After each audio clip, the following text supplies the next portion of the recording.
My team steady growing, they knowing that we winning. Joshy boy, Richie Rich, voice smooth and Manny do. PHL versatility's been added to the group. Our number one fan, the homie TJ. Rolling with my DJ, DOGA. Take the hits that we make, put them on replay. Get us on PAID, okay? Follow your heart, play your part to the fullest. You got dreams, shoot them off like bullets. Most folks never know what it's like. Follow your dreams, let them lead you to the light. Follow your heart, play your part to the fullest. You got dreams, shoot them off like bullets. Most folks never know what it's like.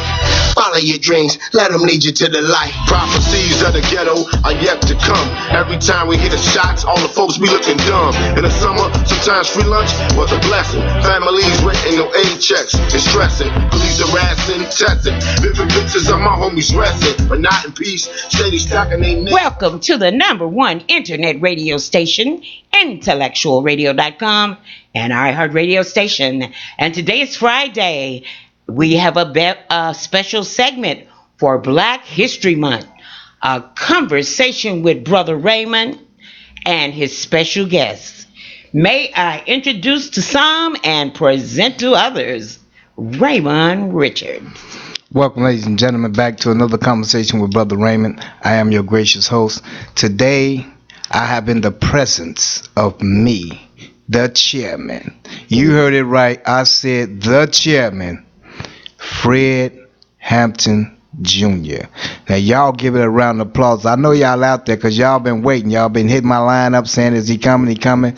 Well, the chairman is here. And without further ado, I'm going to turn the mic right over to him so he can get into his dialogue. It's on you, chairman. Right on. Revolutionary appreciations to yourself, to the listeners, and to the people in general. Chairman Fred Hampton Jr., live and direct. In fact, we got this, one of our mantras is the Cubs are coming, the Cubs are coming, the Cubs are here. We say the Cubs, we are speaking in regards to that of the Black Panther Party Cubs. In fact, we say we define ourselves as the great-grandchildren of Garvey, the offspring of Malcolm, and ideological Cubs of the Black Panther Party. The Black Panther Party, which was one of the most revolutionary organizations that North America has yet to witness, an organization that was hit hard by the United States government, contrary to what a lot of propaganda people put out to say that the Black Panther Party or the Black Power movement in general just faded away. The deal is that that organization suffered a military defeat. Ideologically, they won. In other words, you can go through any colonized or oppressed community anywhere, and just even to mention the Black Panther Party, you can see that spark, that glow come back. You know what I'm saying? Cats, they flash back to that time, that era. But we cannot dismiss or negate the intense attack that was waged on this organization. And the fact is, we can't romanticize it. We have to lay out the brutal attack that was laid down on the Black Panther Party, in particular under a program which was referred to as the COINTELPRO. And whenever we talk about this organization, whenever we talk about Chairman Fred Hampton, Defense Captain Mark Clark, Minister U.E.P. Newton, and the likes, we have to also have this inclusive in our discussion, because this is it was a microcosm of what happened, what the war that's being waged on our people. And I know that a lot of people are under the impression that there's some sort of war on guns or war on drugs or war on gangs. The reality is that there's a war being waged on our people, and I don't want to say that some sort of abstract, quote unquote conspiracy theory type of way, but in the tangible dynamic way that, what people call, the war on drugs and the disproportionate amount of numbers of our people that are locked up inside these, notice this term we stress, concentration camps. A lot of people try to say prisons, and we say that's a euphemism, so they call them correctional centers. The deal is, we say that we must use brutal terms for brutal realities, and the brutal reality is that what people, what is referred to as gentrification, is nothing more than a land grab, and new housing that this government has planned for our people is the penitentiaries, the concentrations camps, the graveyards.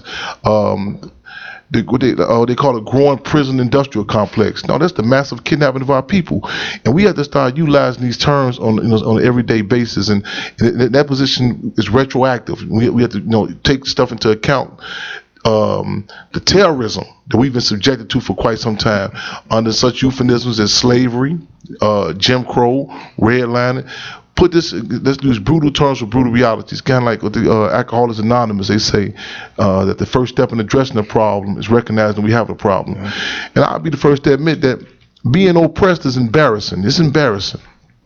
However, so we have to acknowledge these contradictions and not be forced into the absolutes to say that we are either the victors or the victims, but to acknowledge that we are victims, but fighting back victims, and understand and recognize that we know that there's a price to pay for peace. In fact, Chairman Fred Hampton would say that if you dare to struggle, you dare to win. Yes. If you don't dare to struggle, then you don't deserve to win. He said, if you get in the ring with Muhammad Ali and you don't fight back, you don't resist, and you wonder why you were defeated, you're an idiot, you're a buffoon. And the deal is, we know that we're going against all odds. We outgunned, our resources, and you name it. However, we also recognize what the Sandinistas said in Latin America, that the will of the people is greater than the man's technology. Again, the will of the people is greater than the man's technology. And again, the Black Panther Party Cubs is an organization which we say that the Black Panther Party is a tough act to follow, but we try our best. You know what I'm saying? We laying out and dealing a lot of different campaigns, ranging from that of fighting for the freedom of political prisoners, to dealing with the issues of the police terrorism, to disproportion and lack of opportunities in our communities. And again, not doing it in some sort of abstract way or nor some sort of dogma elitism type of way, talking down to the people, but getting the people involved in their fight for, fight for their own liberation. And check this out, their own self-determination.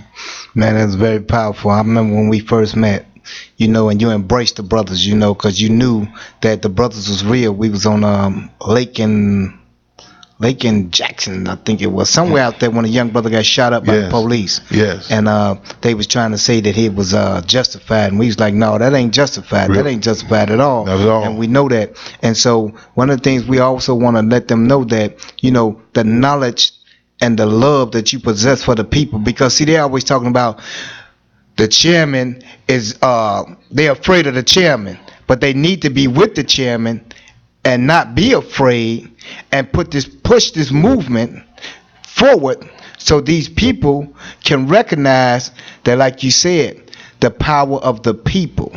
And as the chairman senior used to always say, I am a revolutionary. Believe that. And he always said that, yes, no matter wherever he went or whatever he did. And his knowledge was so vast to right now today, some of his great quotes, we just did one going off the line earlier about him. And he was telling them how, if you don't stand up, if you don't stand up for what you believe in, yes, then it's a no-win situation, yes, and we didn't get into a lot of stuff because the Chairman Junior wasn't here. Yes, indeed. So it's only certain respect. Yeah. We have all respect for the Chairman Senior. So now that you're here, we would like to know, go into detail, how did you feel about when they came? Because we remember that Chairman Junior was still in the womb of the mother. Yes, indeed. When Chairman Senior was assassinated. Yes, indeed. December the 4th, 1969, should be defined as a day of terrorism. In fact, one of the most brutal acts of terrorism to occur on U.S. soil. In fact, the day in which two of our twin towers, quote unquote, fell. Mm-hmm. I know when we say terms like terrorism, a lot of people automatically think about New York, September 11th. However, I'm saying this not subjectively, but I'm saying this. I'm speaking historically as objectively as I possibly can. Mm-hmm. We are African people are the OVs, not the OGs, but the original victims of terrorism. We have been subjected to terrorism under such euphemisms as that of slavery, Jim Crow, redlining, even police brutality is a euphemism. It's a nice way, saying something that is a brutal reality that you dig that. When those flashing blue lights come behind us, regardless of if we got a degree or we may be part of some street organization, all of us, from the top of our heads to the tip of our toes, feel those same sentiments of terror. Mm-hmm. And December the 4th, 1969, 2337 West Monroe, which we refer to as West Chairman Fred Hampton Way. That's one of our ground zeros. You know, and we have so many ground zeros. You know, throughout our communities. In fact, we got Sister Pam Africa and Ramona Africa just got in today in Chicago. And out of from Philadelphia, and those who are familiar with the situation about the MOVE organization, in which the United States government, May 13th, 1985, dropped a bomb on the entire community. And and we say the day-to-day cases, the Laquan McDonald's in Chicago, you know what I'm saying, the Katherine Johnsons in Georgia, Ayanna Jones in Detroit, you dig, and the list goes on and on. The Mumia Abu Jamals, the Sunday Coleys, the C numbers in Illinois prisons.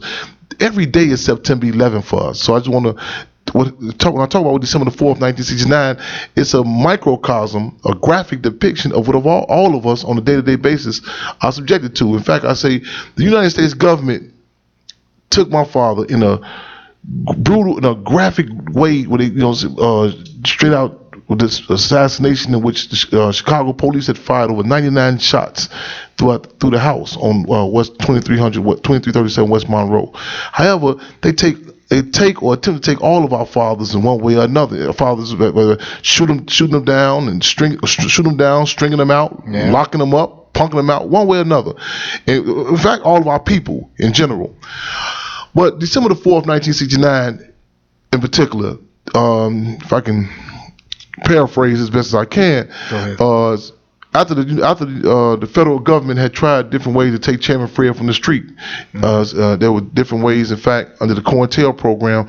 And COINTEL Pro is an acronym for Counterintelligence Program, a program in which was created by the former director of the FBI, J. Edgar Hoover, and architected by the deputy FBI, William Sullivan. A program which the federal government said at its own mouth, a program in which was created to discredit, to demise, to disrupt, and to destroy any black nationalist movements, especially amongst the youth. Wow. Over 90% of it was directed at the Black Panther Party. It consisted of such tactics as when the Black Panther Party was implementing the free breakfast programs and the free medical centers and so on and so forth, other survival programs. The FBI told the vice lords, a major street organization in the city of Chicago, in fact throughout the country, the FBI told the vice lords that they would give them 16th Street, a portion of the West Side, under the condition that the Black Panther Party do not be able to open a free medical center on 16th Street. Chairman Fred subsequently won these brothers and sisters to a point of unity where they worked at the free medical center. We know about the infamous letters where they sent the letters to the Blackstone Rangers saying the Black Panther Party trying to take over your territory, so on and so forth, in attempts to create a antagonistic situation. When these tactics were not successful, we've seen the federal government resort to locking Chairman Fred up on trumped up charges, trying to get him hit inside such places as Stateville and Menard and other infamous concentration camps. When he got back on the street August 13th, 1969, on appeal bond, the government's position was we still had to take him out one way or another. A few months later, December the 4th, 1969, armed with a floor plan so detailed that the police would even know where a pack of cigarettes would be at inside the house. Wow. A floor plan that was provided to them by an agent provocateur by the name of William O'Neill. The federal government had went so far as to take a group of young brothers, I think they was around 12, 14 years old, who had done loose security for the chairman around the house. The YMCA sent them out of town on a winter retreat. They had placed some of his staff in isolation in the infamous Cook County Jail. All this was to make sure Chairman Fred was isolated. It was later even exposed that they had one of the agents placed Seconal, a knockout drug, inside the Kool-Aid of Chairman Fred that night. In fact, so much Seconal that when Chairman Fred's body was exhumed for the second autopsy, the independent autopsy, it was enough Seconal to knock out a horse. Wow. This is after even what the government itself acknowledges. And when the Chicago Police Department, under the direction of a former Cook County State's Attorney, Edward V. Henyahan, who was the political water boy for former Mayor of Chicago, Mayor Richard Daley, Sr., they had a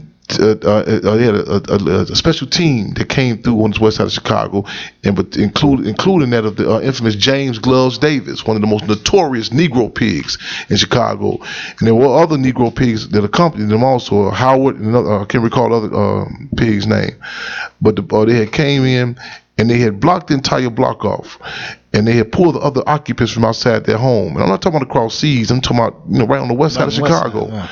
And Chicago police had knocked on the door, and several occupants said, well, who's there? And the police said, Tommy. The occupants said, Tommy who? And they said, Tommy Gunn. They shot in. They came through, and it should be noted that the Negro pig, James Gloves Davis, was the first to kick in the door, coming in first. You know what I'm saying? In fact, first to enter and last to leave. It's reported he was the one that actually put the last fatal shot, you know what I'm saying, in the head of Chairman Fred. When they were shooting in the house, occupants were saying, stop shooting. We have a pregnant sister in here. That pregnant sister was then 18 years old, Deborah Johnson, 8.5 months pregnant with me at the time. Right. And who had literally felt the shells coming through the mattress, and in fact, even covered down over Chairman Fred's body. And she still feel the mattress, vibrating when the shells coming in. The Deputy Minister of Health, Ronald Doc Satchel, was one of the survivors who had took the most from infamous Tommy gun that was being let loose by Joe Machine Gun Gorman, who later Joe Machine Gun Gorman got his nickname, his moniker, from the role he played December 4th, 1969. Wow. And he later also was a major hitman for John Burge, Lieutenant John Burge, who was torturing a lot of brothers and sisters in the city of Chicago. So just to show you the whole connection. After they pulled my mother to be outside of the room, jammed a pistol. The Chicago police had jammed a pistol to her stomach, and said, "What do you know? We have a broad here." And they grabbed another one grabbed her by her hair and threw her on the towards the wall. And when I talk about when they put the pistol to her stomach, I say that was the prenatal care that I first received, as opposed to a doctor's stethoscope, was Chicago Police Department's revolver placed to my mother's pregnant belly. That was my first contact with the American judicial system. And to add insult to injury, her and the remaining survivors, they got locked up. They gave them trumped up charges. Placed them in jail. Yeah, so that's and that's what we want. We want them to hear the story, the real story. Yes, indeed. They looked at the documentaries, but to have the chairman Fred Hampton Jr. here himself to tell his story, because only you can tell your story. Yes, indeed. You can tell your family story, and we're proud of you, man, and how you carrying on the legacy of your family, and how the Cubs is with you, and they coming, and we all coming, because now the movement is all over the country, and everybody know what you're doing, man. They know what you stand for, and they believe in you, man. And it's just an honor and a privilege for me to be sitting here with you. When I first started out, you was like, "Go ahead, young brother, you good." And I kept going, and that was that inspiration, and that's the fire we must light up under each other. Real talk. In order to move forward on this demonstration here, because we understand that this is a demonstration, and it's called elimination. Ain't no coming back from this. Like you pointed out, either they assassinate you, they string you out, they lock you up. Yes, indeed. Or they punk you out. Yes, indeed. You know what I'm saying? Yes, and it's happening so much, because nowhere have I ever seen in the history of a culture who has been so strong but yet so divided, so focused but yet so blind. Because when you look at our culture right now today, man, our brothers and sisters, which we love dearly, that we'll kill a brick and drown a glass of water for, they will not stand for the stand. But they'll talk about the chairman, they'll talk about Brother Raymond, but they won't even get in there, get in the battlefield. Like Chairman Senior say, get in the ring, and feel some of them blows, and then see what you have to say then. Could I interrupt and ask the question? Sure. Okay. My question is that I listened to you talk, and I've read some information about you and your famous father, and the Black Panther Party. I don't know the whole story. I know the story that the news didn't want to tell. Okay? I know the story that the part that they should have told. I want to ask you, as a black woman,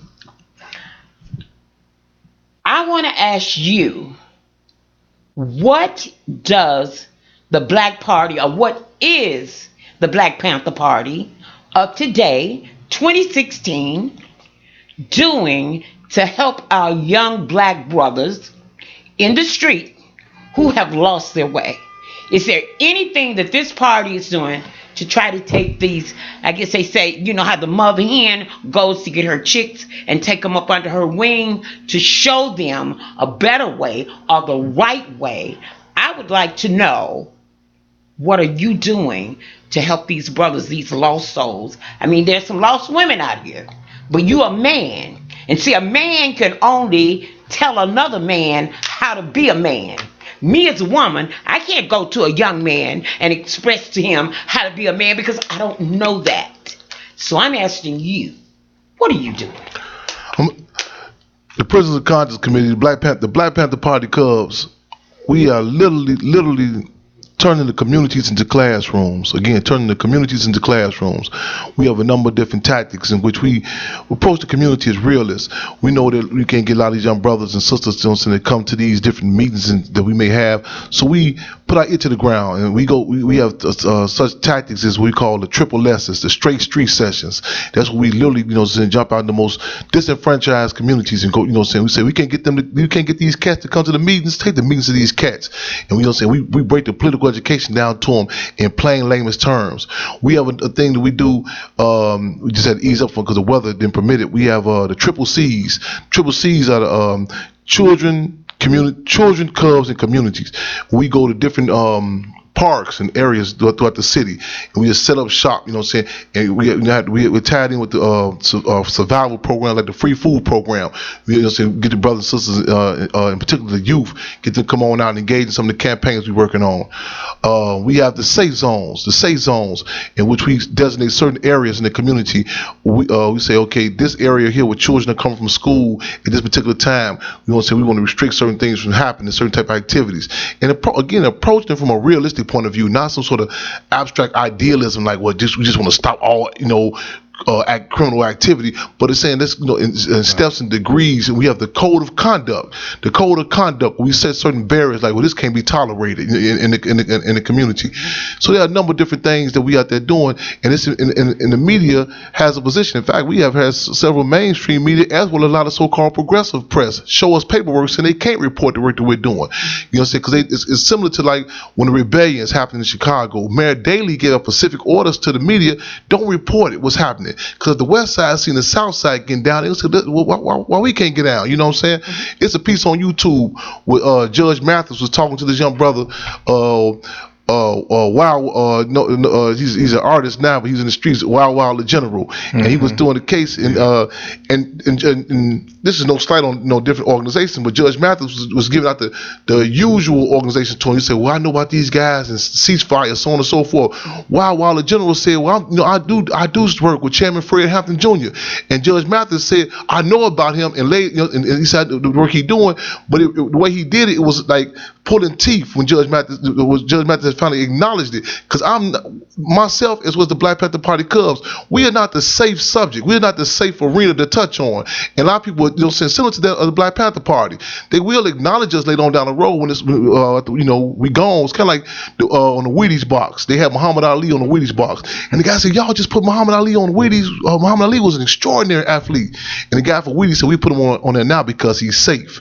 The deal is, we don't, we don't bite our tongue. We up front. So much that we in fact, with our coalition, we say we out there doing more before 10 in the morning than the Marines or any of these elected officials are doing in the community, in a 2-month time period. So we out there on a day-to-day basis on an international level. From Brazil to Africa to right in the streets of. Now a lot of people have an issue with this term in the Chirac, and a lot of people say, "Well, I don't like that term." We say God created Africans. We add on to God created Africans. America made. I don't know if I can ends. And we keeping say, it real. "Oh, okay. I'll take this duct tape off." God created Africans. America made niggas, and the mayor and the machine manufactured Chirac. Now, listen, you wouldn't believe this. We got a listener. Because somebody just sent me a text message. Right on. And they said they want your opinion on the documentary. Wow, how much time we? Okay. Hey, I'm just saying. Okay, right you on. got an audience, brother. Yes, indeed. You got to bring Yes, it on. indeed. Now you know. Okay, just for the benefit of those who may not. The documentary we're talking about, the one that was just showed last night. Independently is it? Channel Yes. 11, right? Channel 11. PBS. Black Panther Party, Vanguards of the Revolution. Yes, sir. And this. And I know a lot of people, they say, Chairman, sometimes we ask you a question, you give us a whole political summation. And the deal is, life is not simplistic. You know what I'm saying? It's not just simple, black and white. And in fact, Chairman Fred Senior say, I do a lot of talking because there are no foregone conclusions. So it's terrible. We have some different issues and contradictions with the film. I'm a realist though. The good points are that this opens the door for a discussion that can happen. You know what I'm saying about the Black Panther Party, even not in the same light. But the thing about the people ask me about, what's my thoughts about the performance of Beyonce, the Super Bowl, the performance of Beyonce in the Super Bowl. It opens up it opens up a discussion that we've been trying to have for quite some time. Mm-hmm. So I encourage. Let's seize the time with this here. Now, you know what I'm saying, now that we're talking about the Black Panther Party, let's have the real deal discussion. You know what I'm saying. So though I have a couple of issues with I have issues with some of the summations and way,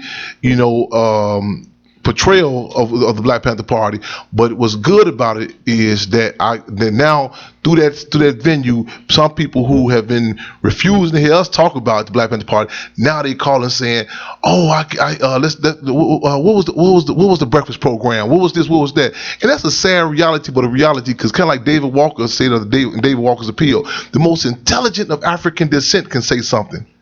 It will become under doubt or suspicion.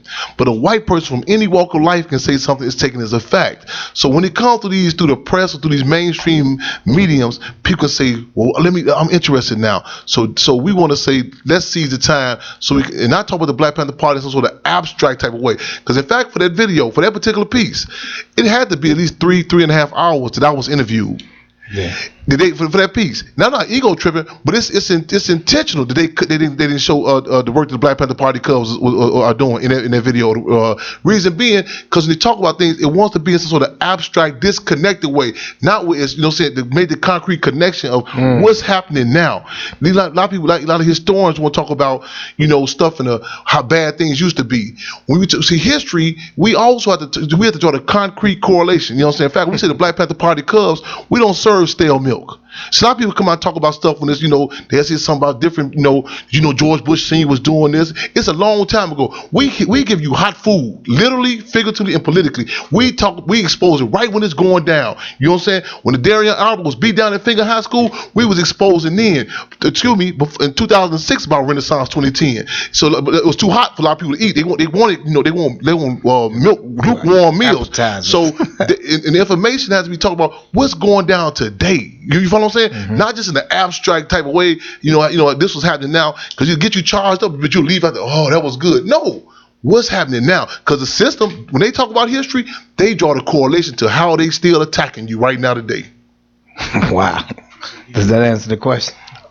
I hope so. That was very powerful. Right. But thank you for that question, though. Right on. Well, yeah. I mean, somebody just texted. Right on. Yeah. They just wanted to know your opinion. So yes, indeed. You asked. And you got it. Yes, indeed. Right on. And another thing, one of the young brothers was asking me to ask you today. He said, when are we going to have another platform with Chairman Fred Hampton Jr.? And I was telling him I would ask him today. I said, I'll ask him when I meet him today, and we can set something up, because he seen you at a platform. Okay. And you moved that young brother, man. Oh, right on. Really moved that young brother. Right on. And he's a revolutionist. He's always out there on the front line, man. He know how to carry himself. He carry himself so productive. When we out there marching, protesting together, I just smile, because I'm looking at his work, but I know where it's come from. Right on. See, you inspired him. Right, you see what I'm saying? And see, they ain't gonna talk about that. No. They ain't gonna talk about the lives that you saved. Yeah. They gonna talk about the people that you helped that couldn't get their rent paid or didn't have nothing to eat in the house. They ain't gonna talk about how you'll come out in the middle of the night and diffuse a situation that could be corrupted or it can turn out to be casualties. See, they ain't gonna never talk about that. but Yes, we know real talk. because we with you. That's my office out there, the streets. And you My know, work hours 24 hours a day, 7 days a week. Our secretaries are them brothers and sisters you see out there on street corners. Our desks is them gangways and alleyways. All right. You know, and our work hours are 24 hours a day, 7 days a week. You know, in the spirit of steel sharpening steel and men and women sharpening men and women. You know, people say, why are you so passionate? You know what I'm saying? With these children, a lot of people consider throwaway children, the bad children, and so on and so forth. I come from the valley. You know, and similar to that as Malcolm X said, he learned American history through his ghettos and his prisons. Yeah. You know what I'm saying? I have a PhD in American history. Not from Yale University, not from Right. Harvard, nor Howard. Right. But that from, you know what I'm saying, from the Statevilles, the Deathvilles, you know what I'm saying, that from the Cabrini Greens and the Inglewood, you know what I'm saying, the Acorn Projects in Oakland, California, and with the masses of people, and to the point that Richard, kind of like what comedic genius Richard Pryor said, he's a peopleologist, study people. Yeah. And I like that term. And but it's inspiring to me to hear those testimonies, you know what I'm saying, from, brothers and sisters who come back and say, this impacted me, because in so many instances. In fact, I said at the services for Stanley Tookie Williams, who co-founded the Crips, who was executed in California. We had to leave the actual formal funeral service for him and have a thing for the people, you know what I'm saying, because we've seen so many people try to hijack even that, the funeral services. And I said at the homegoing, the service we had with Tookie Williams, that he grew up in a climate similar to that I grew up in, a climate devoid of such organizations as the Black Panther Party, in which the only options in life was to become a Boy Scout or a banger. Boy Scout or a banger, either suit up and boot up for corporate America, or suit up and boot up, be some sort of Black Lucky Luciano. The Black Panther Party provided us a vehicle that we can fight on our own terms. A Bunchy Carter can do poetry, but at the same time, don't get it twisted. We'll get up with you. You right. dig? Chairman Fred is speaking, so just listen. So yeah, he's speaking right now. Right on. So to the brothers who asked that, you know what I'm saying, keep my blog spot, www.chairmanfredjr.com. You can find out where we're going to be at, as well as on the Facebook, on Fred Hampton, as well as through the grapevine, through the hood. You ask him, man, we're chairman at. He might be in front of this store protesting here, might be at this lounge speaking, might be at one of the events they get in Ogden Park or Sherman Park, or you Washington Park, wherever the masses are at. We're going to make it there. We're going to ride for the people. You have a question for the chairman? Yeah, what's up? Do you have a question for Chairman Fred Hampton Jr., man? Oh, what you say now? Do you have a question for the Chairman Fred Hampton Jr.? We're live on the air. Man. You done choked up now, huh? I was thinking about, I want to ask the brother, how does he feel about what's going on in the city of Chicago with all the youth being killed and all the police brutality, and what could be done from the perspective of the people from the community or from the city, the people that live in the city, what can they do to help curb the violence? He hear you. So we struggle to give a political assessment on whatever we're going through, and I don't want to sound stoic or cold, because it definitely impacts us personally. I mean, case after case, so we hear about children getting gunned down either directly by the police or indirectly by the police. It hurts, and that's something that we have to acknowledge. But we have to struggle to have the root of the issue. A lot of things that the state don't want us to talk about, whether we're talking about the cartel's presence in the city of Chicago, the 50 closing the public schools at one time. And some people say, oh, here comes Chairman Fred Hampton Jr. He always blaming the system or the white man. Yeah, we do, because these are principal issues that we have to acknowledge that are creating these situations. There have been so many attacks waged on our people, everything from the forced riddling on these babies in grammar school to one of the first edicts by Mayor Emanuel when he came in was to close down massive mental institutions within our community. The stuff that has been done, our people, you might be surprised, a lot of them resorted to cannibalism. You dig? And it's done by design. What's happening to our people? So we have to acknowledge that. You know what I'm saying?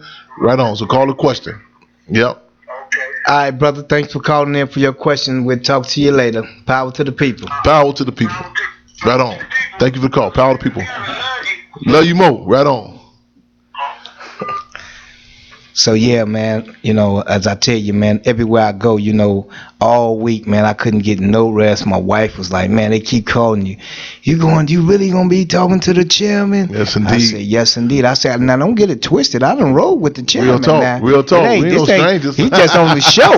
But Yes, we done indeed. rode in the battlefield Real talk. This ain't Hollywood. This Inglewood. Right. Real talk. Yes, indeed. I be trying to let them know that, man, we are serious about what we do. Yes, indeed. And no matter how you try to judge us, one thing I got a saying that I love: fake can never be real, no matter how you dress it up. If you're phony, you just phony. Real talk. Some can take it, some can't. Real talk. You can't stand the heat, like my mama say, get out the kitchen. Real talk. You know what I'm Real saying? talk. Because the woods, the greens, the roselands, them is the kitchens, and it's hot. It's hot. It's hot. And hot. those are where our babies are dying at alarming rates every day. Yes. So we have to go into them hot kitchens and cool them off. We got to get the temperature on cruise control because it has got out of hand. But with the lack of resources that they will not provide for us in order to change the situation and the causes and the conditions, that's why the things are like they are now.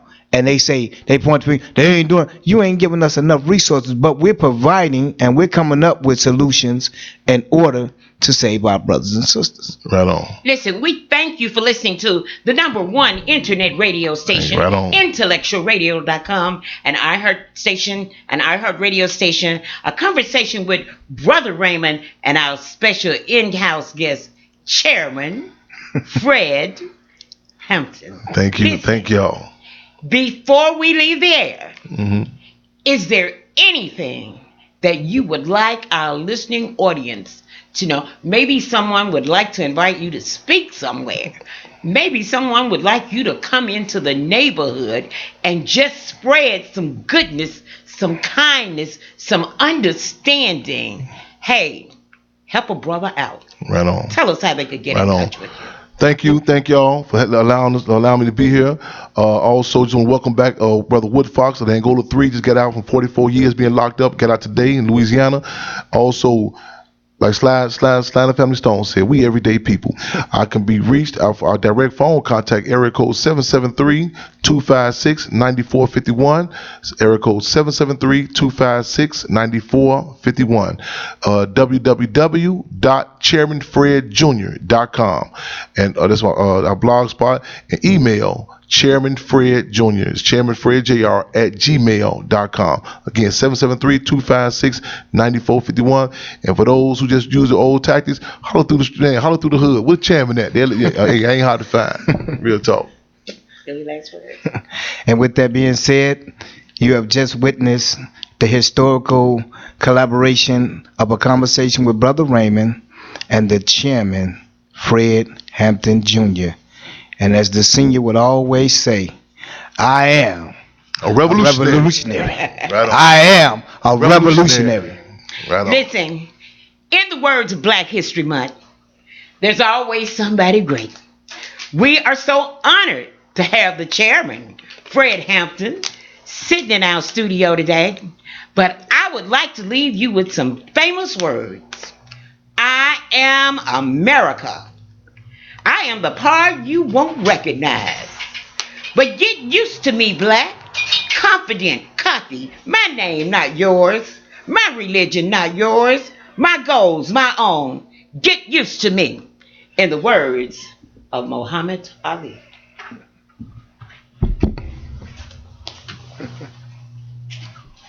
Let's get ready to rumble. Yeah, the jungle, baby. We came here to uplift, motivate, and inspire. Make sure you're up in the holy place and not the fire. Walk on tight ropes, tripping from the wire. The dream in your heart, and you'll get what you desire.